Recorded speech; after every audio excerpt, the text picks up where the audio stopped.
This is a short demonstration of CDP's web ordering system that we call Acorn. In this particular instance, we're going to be looking at ordering templated business cards. To do this, we go to the shopping area. And in the shopping area, we have a number of catalogs set up. We can order normal stock items from here, as you'd expect, which is pretty standard. In this particular case, we're going to look at business card templating. In this catalogue, we have a number of examples. I'm going to choose this one, Romford. I put in the quantity that I want, which is one pack of 250. I click on Customize and I go to the templating area. This information here is pre-populated from the previous time I logged in, and this is a standard preview that is shown when you log on to this particular item. I'm going to add a new template.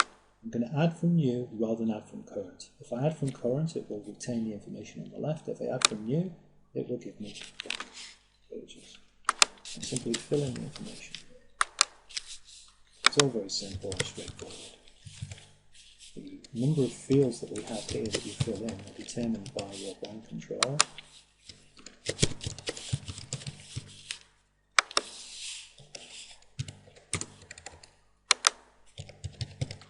And we can have prefixes or suffixes. In this case, we use a suffix for the email address, so I need to put the first part of my email address in. When you're happy with that, we click on Update. It asks me for profile name to use because I'm adding a new one. Save the name and it creates row resolution preview over here on the right. Not quite happy with that, so what I'm going to do, I've chosen the wrong logo here, so I'm going to choose a different logo and I'm going to choose this. Click on Update. And as you can see, that's changed. Just a short note here about the prefixes. These are fixed prefixes, but they can be variable in the same way as this suffix is. So here, for instance, if you weren't using a mobile and maybe you prefer to use a fax, you can have a drop down that says mobile or fax. Same can apply to anything. Also with the address, it's a fixed address, it's a single location, but again we can have another drop down list for variable addresses. You can even enter in your own address if you want. That's all part of the template design, which we can speak to you about. To proceed with the order, I have to check the proof. I cannot click this box to proceed until I have done so. If I click on the proof, here, it creates a PDF. I can save that PDF if I want, but obviously it's a much higher resolution. I can check, make sure that I'm completely happy. If I'm happy with that, I'm now allowed to say that I've viewed and approved the proof, and I simply add it to my cart. Shopping cart is up here. I proceed to checkout. I can amend the quantity. I can edit the design. I can remove it if I want at this point. I'm simply going to continue the checkout. Here we select our delivery options. I'd like next day, that's normally chargeable.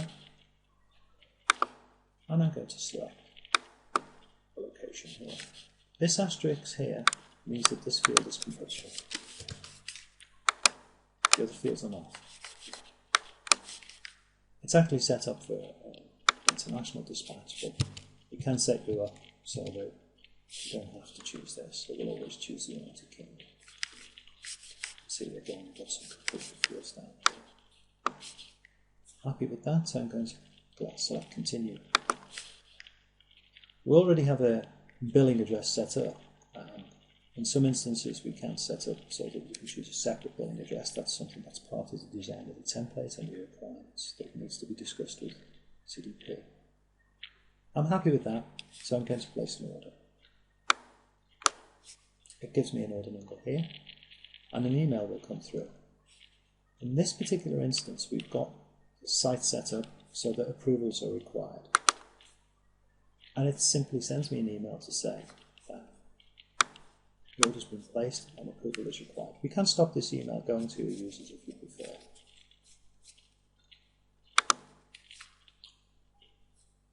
Because approvals are required, the approver, when the approver logs on, they go to the approval center.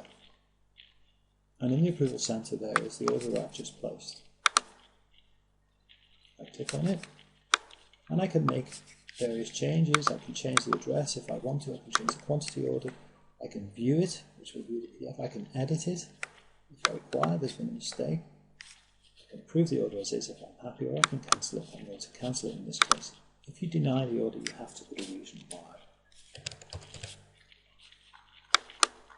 That order has been denied, and no further action will take place on that order.